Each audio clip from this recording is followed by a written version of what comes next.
மதுரை வாழ் மக்கள் அனைவருக்கும் மாலைக்கண் வணக்கத்தை தெரிவித்துக் கொள்கின்றேன். சாப்பாடெல்லாம் சாப்பிட்டீங்களா இல்லையா? ஆனா எல்லாமே பார்த்தா சாப்பிடாத மாதிரி இருக்குது. ஸ்ரீ செந்தூரான் அறக்கட்டளை தாந்திரிக ஞானவேந்தன் டாக்டர் எஸ் பிரகாஷ் ஒரு கடினமான முயற்சியில் நேற்றும் இன்றும் ஒரு பெரிய மண்டபத்தில் ஜோதிடர்களையும் மற்ற பொதுமக்களையும் கூட்டி முப்பெரும் தொடக்க விழாவை விமர்சையாக செய்து கொண்டிருக்கார். ஒரு விழா நடத்தணும்னா எல்லா செலவும் பார்த்துக்கணும். சும்மா எல்லாரும் சொல்லுவாங்க விழால போயிட்டு சாப்பாடுல உப்பு இல்லை, ஏசி வரல, சவுண்டு இல்லை. ஆனால் நடத்துறவங்களுக்கு தான் அந்த கஷ்டம் தெரியும். ஸோ அப்பேற்பட்ட ஒரு விழாவை இந்த இளம் வயதிலே செய்வதற்கு முயற்சி எடுத்து வெற்றிகரமாக செய்து கொடுத்து கொண்டிருக்கக்கூடிய பிரகாஷ் அவர்களுக்கு ஒரு கரகொலியை கொடுங்கள்.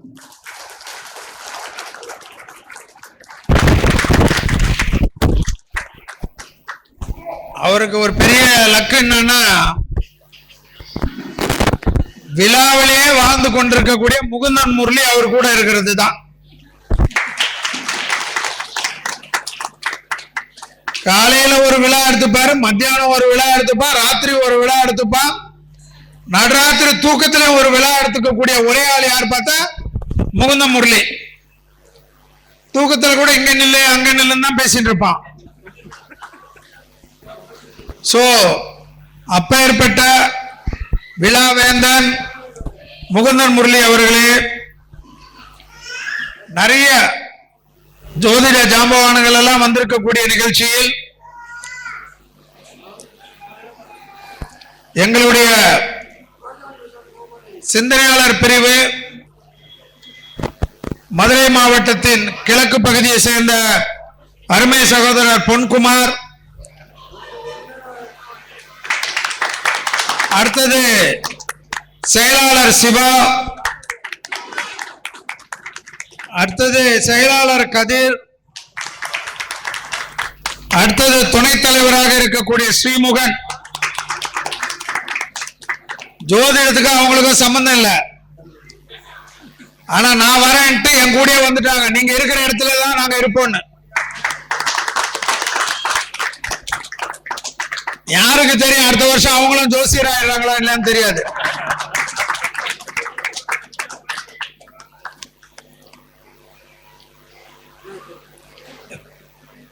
அடுத்தது வடமலையான் பொருளாளர் பிரிவு தலைவர். ஏன்னா செல்வி பிஜேபி காரங்களை ஏத்துறான்னா இதுல ஒரு சுயநலம் கிடையாது. இந்துக்கள் என்றால் பிஜேபி தான்.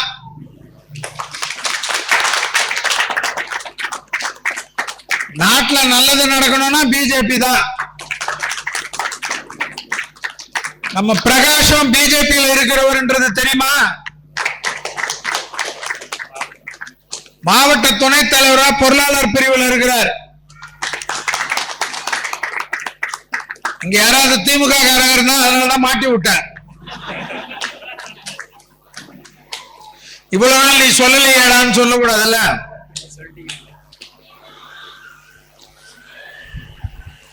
திண்டுக்கல் சின்ராஜ் அவர்கள், ஜோதிடத்தில் இருக்கக்கூடிய ஆசான் பொன்னையா சுவாமி அவர்கள், அடுத்தது எப்பொழுதும் விழாவில் இருக்கக்கூடிய விழாவேந்தன் மருதமலை குருஜி ஐயா அவர்கள்,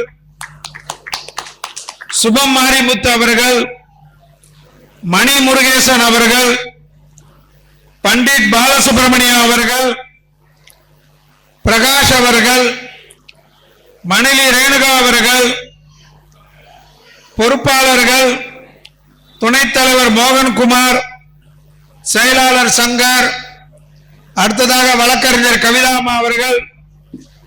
அவர்களுக்கு இன்னைக்கு பிறந்த நாளை எல்லாரும் ஒரு வாழ்த்து சொல்லிடுங்க.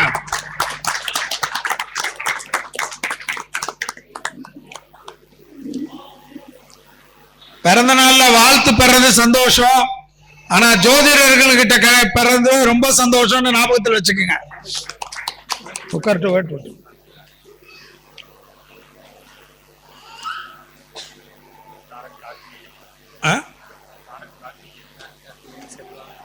எங்க எழுதியே கொடுக்கல. அடுத்தது டாரட் கார்த்திகேயன் அவர்கள்,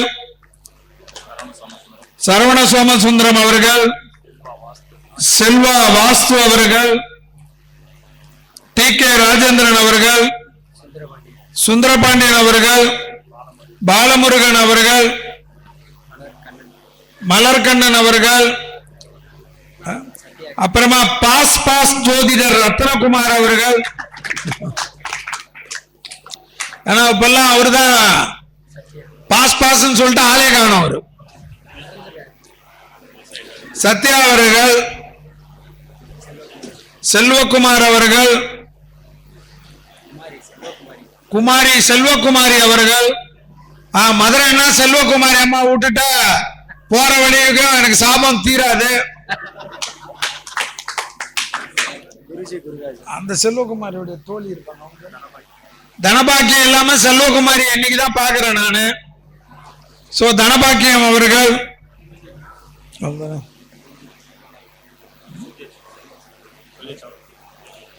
சோ யாரையாவது பேர் விடுபட்டு இருந்தா இந்த ஆளை வச்சு செய்யன்னு செய்யுங்க.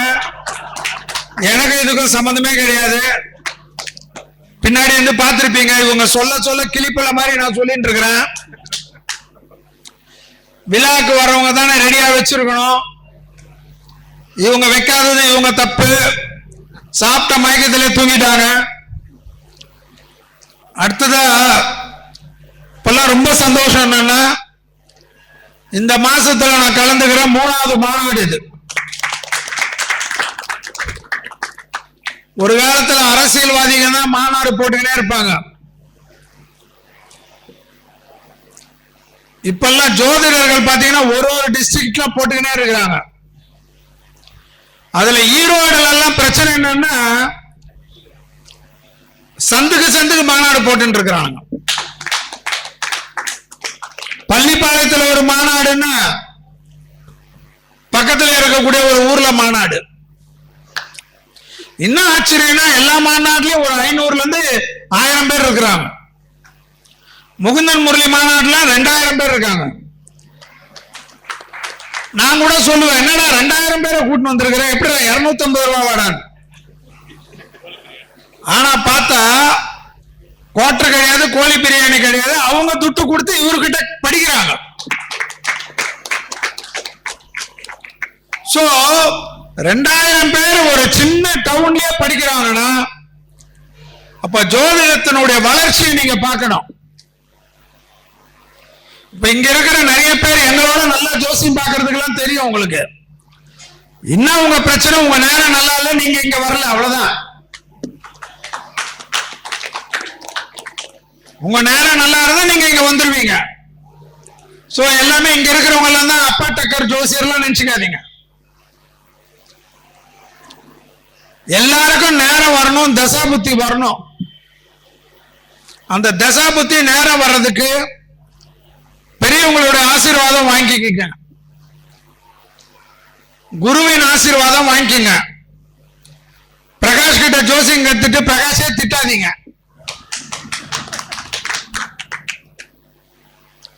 மருதமலை குருஜி வந்து கஷ்டப்பட்டு 40 வருஷம் ஜோசியத்தை உங்களுக்கு சொல்லி கொடுத்தா, இவர் வந்தாவே எப்பவுமே அறுப்பாருன்னு சொல்லாதீங்க. குருவா வச்சு பார்க்கக்கூடிய மாணவர்கள் இந்த உலகத்தில் பிரகாசிப்பார்கள். குருவின் அனுகிரகம் ஒண்ணு இருந்தா போதும், அது யாராக இருந்தாலும் சரி. மணிமுருகேசனாக இருக்கட்டும், முகுந்தன் முரளியாக இருக்கட்டும், பிரகாஷாக இருக்கட்டும், கடவுள் உங்களை வந்து இவர்கிட்ட படிக்கணும்னு சொல்லி இருக்கிறச்ச மானசீகமான குருவா எடுத்து படிங்க. இப்ப ஒருத்தர் புலம்பிட்டு போனார், நாங்க ஏதோ ஒரு விபரீதம் வரப்போது சொன்னோம், யாரும் எந்த மீடியாலையும் போடல. நான் 2018 இருந்து அந்த நாட்டுக்கு நல்லதே வராதுன்னு சொல்லிட்டு இருந்தேன். இவராது பரவாயில்ல, நான் மீடியாவோடய வாழ்றவன். நான் இன்னைக்கு வரைக்கும் இந்த நாட்டுக்கு நல்லது வராதுன்னு டெய்லி சொல்லிட்டு தான் இருக்கிறேன். அப்படி கிடையாது. எப்படின்னா, நம்ம ஆளுங்க ஜோசி பார்க்க வரச்சவே சொல்லு சொல்லு, என்ன நடந்ததுன்னு சொல்லு, என்ன நடக்க போறதுன்னு சொல்லு, நம்மளை டெஸ்ட் பண்ணதான் வருவானுங்க. என்னன்னா உன் ஜாதகத்துல இருக்குது, என்ன பிரச்சனை வரும், என்ன சந்தோஷம் வரும், நம்ம இதுல இருந்து எப்படி ரெக்கவர் ஆகலான்னு ஒரு தீர்வை நோக்கி வரக்கூடிய வாடிக்கையாளர்கள் வரமாட்டாங்க. வரச்சவே இவர் ஏதோ நம்மளை டெஸ்ட் பண்றதுக்காக வந்து உட்காருவார். இதெல்லாம் ஜோசியத்தில் இருக்கக்கூடிய விஷயம். இதெல்லாம் கடந்துதான் நாங்கெல்லாம் இங்க வந்து உட்கார்ந்து இருக்கிறோம். எல்லா வாடிக்கையாளரும் உங்ககிட்ட வந்து உங்களை புகழ்ந்து உங்களை நம்பி நீங்க சொல்றது வேத வாக்கா இருக்கும்னு சொல்லி வரமாட்டாங்க. உங்களை எந்த விதத்துல காயப்படுத்தலாம்ன்ற மாதிரி வாக்காளர்களும் வாடிக்கையாளர்களும் வருவார்கள். நீங்க தான் பொறுமையை கைவிடாமல், கோபத்துக்கு ஆட்படாமல், கடும் சொற்களை பேசாமல்,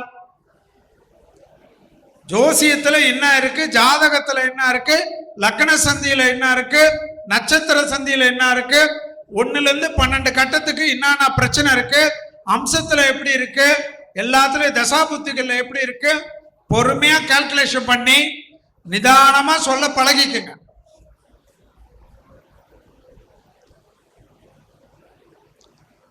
ஏழாம் பாவாதிபதி தசை நடந்தா இப்படி ஜாதகத்தை எடுத்து உருப்படாதுன்னு போடாதீங்க.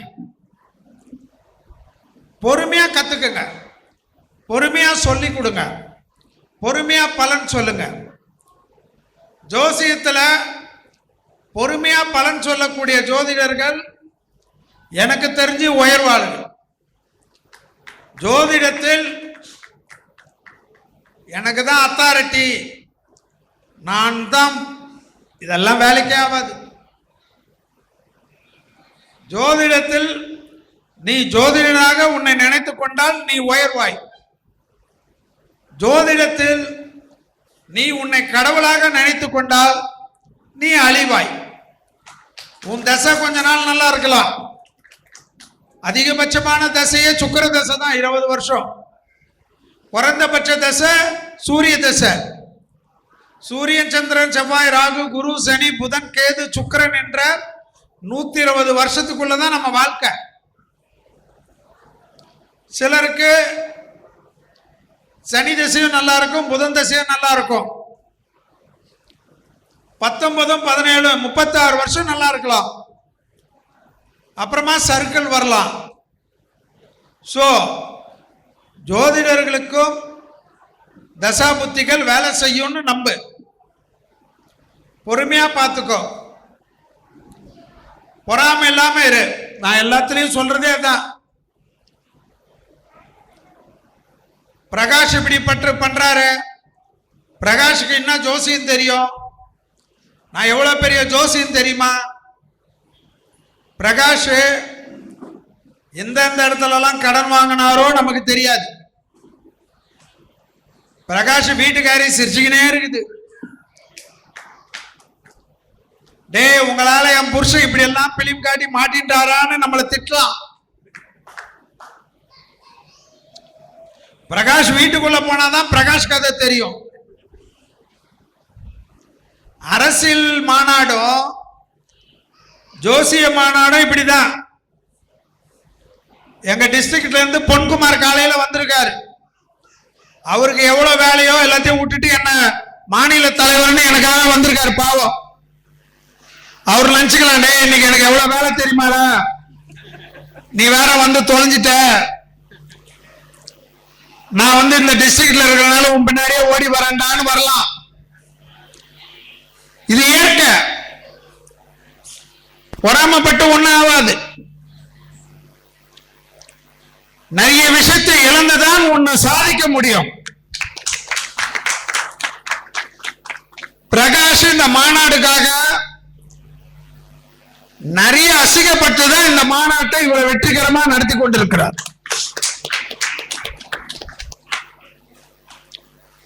ஏன்னா வெளியில இருந்து எவனா திட்டினா கூட பரவாயில்ல, பிரகாஷ் கூட இருக்கானே சொல்லுவான், எனக்கு அன்னைக்கே தெரியும் என்னால மாநாடு நடத்திருச்சு வேணுவான்.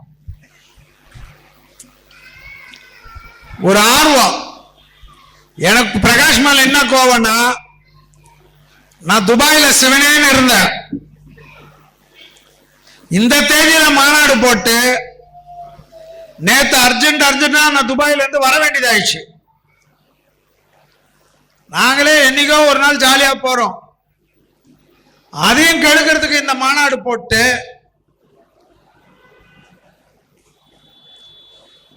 என்னை கூப்பிட்டதுக்கு எல்லாரும் திட்டினீங்கன்னா எனக்கு ரொம்ப சந்தோஷம். இருந்தாலும் ஏன் வந்தனா, ஒரு ஜோதிடத்துல ஒரு சின்ன தம்பி இவ்வளவு கஷ்டப்பட்டு நடத்துறார், இவருக்கு நாம துணை இல்லைன்னா வேற யார இருப்பாங்கன்றதுக்காக தான் வந்தேன்.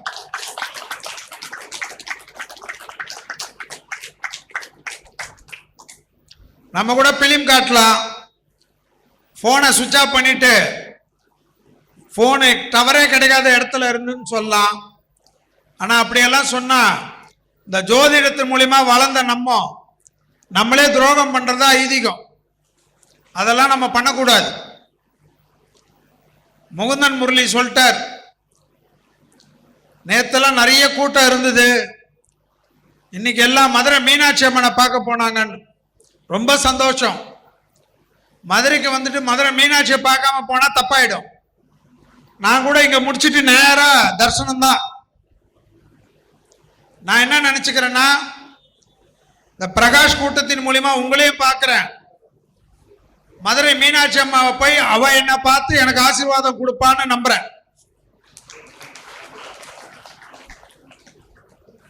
இங்க நிறைய பேர் ஜோதிடத்துல எவ்வளவு பேர் படிக்கிறீங்கன்னு கொஞ்சம் கை தூக்குங்க. பார்த்தா எல்லாமே ஓகே, ஓரளவு இருக்கிறாங்க. மற்றவங்களாம் ஜோதிடத்து மேல ஆர்வமா பிரகாஷ் மேல இருக்கிற ஆர்வத்துல வந்திருக்கிறவங்கன்னு நினைக்கிறேன்.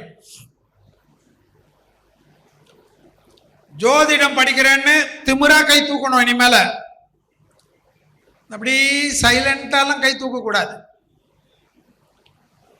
ஜோதிடம் படிப்பு ஒரு பெருமைமிக்க படிப்பு.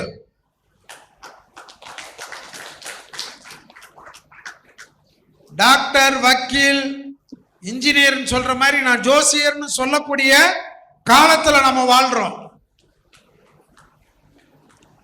திராவிட ஆட்சி இருந்தாலும் திராவிட ஆட்சியில இருக்கக்கூடிய ஒரு கட்சிக்காரனும் ஒரு ஜோசியரை நம்பிதான் வாழ்றான்.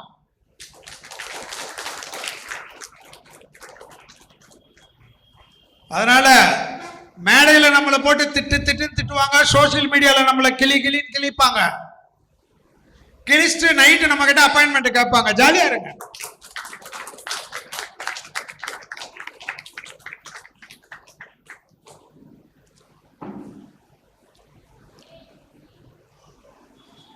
எந்த நேரத்துல 234 தொகுதியிலையும் திராவிட முன்னேற்ற கழகமா இருக்கட்டும், அனைத்து இந்திய அண்ணா திராவிட முன்னேற்ற கழகமா இருக்கட்டும், யாராக இருந்தாலும் சரி, 234 தொகுதியிலையும் 40 பாராளுமன்ற தொகுதியிலையும் யாராவது ஒரு ஜோசியருக்கு கொடுக்கக்கூடிய நேரத்துல தான் கையெழுத்தே போடுவாங்க. இதுதான் உண்மை. அப்ப நம்ம எவ்வளவு பெரிய அப்பா டக்கரு. அதனால ஜோசியத்துக்கு தெரியாத யாராவது வந்திருந்தாலும் என்கிட்டயே தலையை சொரிஞ்சுக்கின்னு சொல்லுவானுங்க, சார் நான் கூட ஜோசியம் பார்ப்பேன் சார், நான் ஜோசியம் பார்ப்பேன் சார், நான் ஜோதிடர்னு சொல்லு, பெருமையா சொல்லு. அந்த பெருமை தான் உன்னை காப்பாத்தும். நீயே நான் சொல்ற பலன் பலிக்குமா பலிக்காதான் நினைச்சா அப்புறமா எப்படி?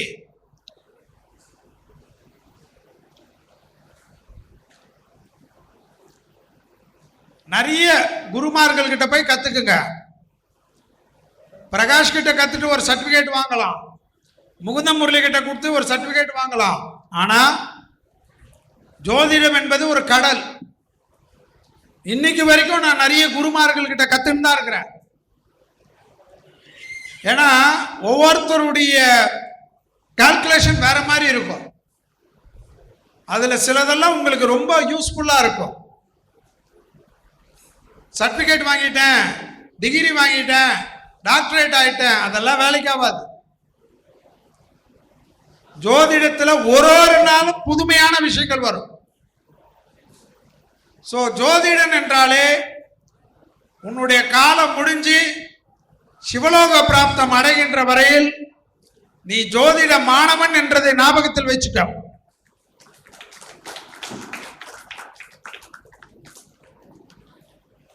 மருதமலை குருஜி ஐயாவாக இருந்தாலும் சரி, திண்டுக்கல் சின்ராஜ் ஐயாவாக இருந்தாலும் சரி, செல்வியாக இருந்தாலும் சரி, டெய்லி ஏதாவது ஒரு புஸ்தகத்துல புதுசு புதுசா படிச்சு கத்துக்குங்க. ஜோதிடனுக்கு ஒரு அவராவது டெய்லி புஸ்தகத்தை படிக்கக்கூடிய பழக்கம் இருந்தாதான் அவன் நல்ல ஜோதிடன். நீ சம்பாதிக்கிறதுல 15% இருந்து 20% ஜோசிய புக்கு வாங்கு. அது குப்பையா கூட இருக்கும், காப்பி அடிச்சு கூட எழுதி இருப்பாங்க. ஆனா வாங்கு, படி, சூட்சமங்களை கத்துக்கோ. சூட்சமத்தை கத்துக்க கத்துக்க கத்துக்க கத்துக்க இந்த உலகத்துல உன்னோட பெரிய ஜோதிடன் யாருமே கிடையாது.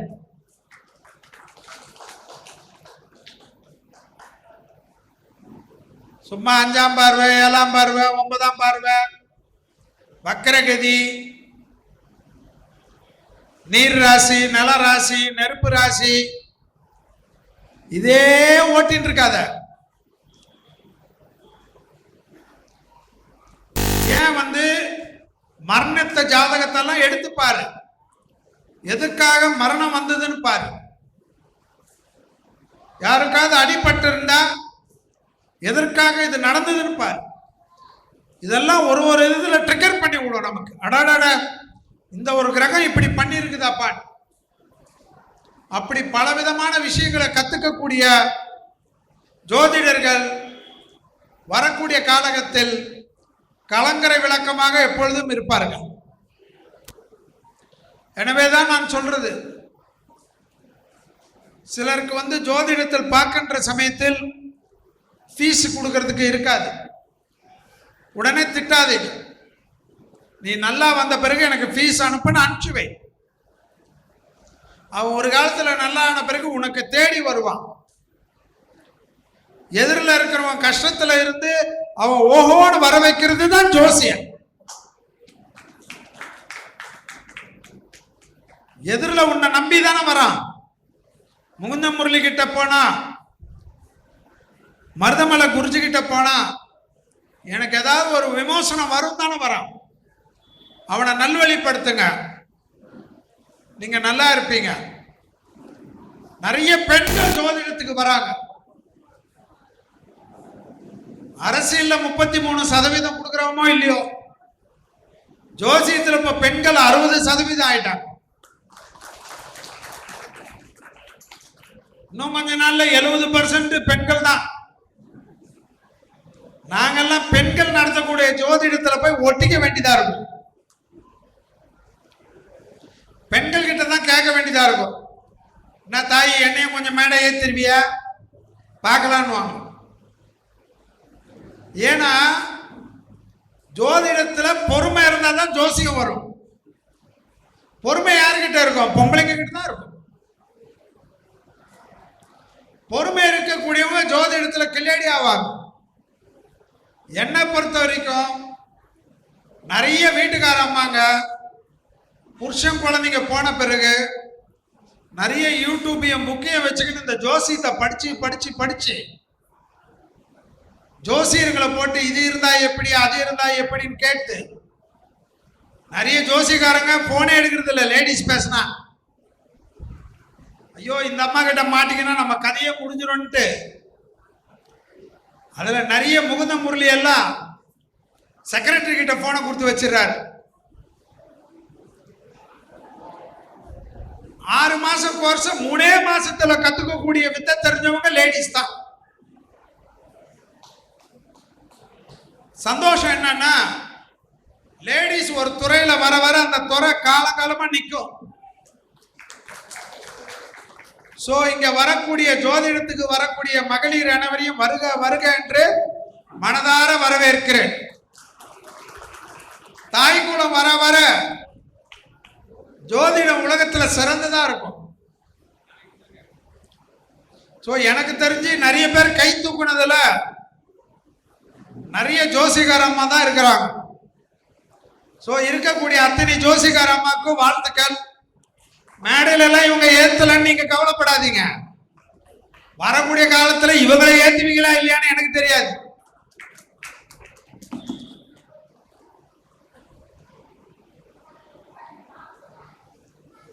பாஸ் நைட்டா போயிட்டு போதான் வராரு.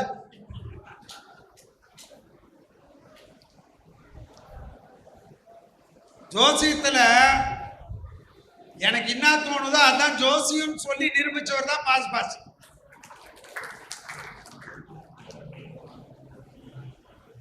அம்மிக்கும் வெட் கிரைண்டருக்கும் மிக்சிக்கெல்லாம் ஜோசி கண்டுபிடிச்ச ஒரே ஆளு நம்மால் தான்.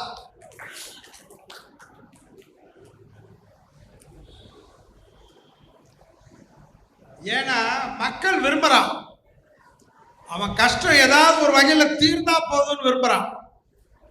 ஐயா சாமி ஏதாவது நல்லதா சொல்லுங்கடான்னு விரும்புறான். சோ ஐடி ஃபீல்டு எப்படி சீக்கிரமாவே பணம் சம்பாதிக்கிற துறையோ வரக்கூடிய காலகட்டத்தில் ஜோதிட துறையும் ஜோதிடம் படிப்பவர்களுக்கும் எதிர்காலம் பிரகாசமாக இருக்கக்கூடிய காலகட்டமாக மாறிக்கொண்டு வருகிறது தான் இந்த உலகம் என்பதை ஞாபகத்தில் வச்சுக்கோங்க. உங்க பசங்க உங்க பொண்ணுங்க உங்க பையனுங்க என்ன படிச்சாலும் வெக்கேஷன்ல டிப்ளமோ ஜோசியம் கத்துக்க வைங்க. நான் சொல்றது இப்ப புரியாது, அந்த பசங்களுக்கு அது ஒரு காலத்துல எப்படியாவது யூஸ் ஆகும். சும்மா கிரிக்கெட் கோச்சிங் அனுப்புங்க, அதெல்லாம் ஸ்போர்ட்ஸ் நல்லது. ஆனாலும் இப்பெல்லாம் எல்லா டிஸ்ட்ரிக்ட்லயும் 2 மாச கோர்ஸ் 1 மாச கோர்ஸ் எல்லாம் இருக்கு. அது போல கோர்ஸை சேர்த்து பசங்களுடைய ஒரு டிப்ளமோ ஜோசி சர்டிபிகேட்டும் வாங்கி வைங்க. அவங்க பெரிய டாக்டர் ஆனாலும் அவங்களுக்கு வாழ்க்கையில ஒரு கெட்ட நேரம் வரைச்ச அந்த ஜோதிடம் அவங்களுக்கு இதுல இப்படி இருந்தா நல்லதுன்னு அவங்களை வழி நடத்துறதற்கு அந்த ஜோதிடம் ஒரு கருவியாக இருக்கும்.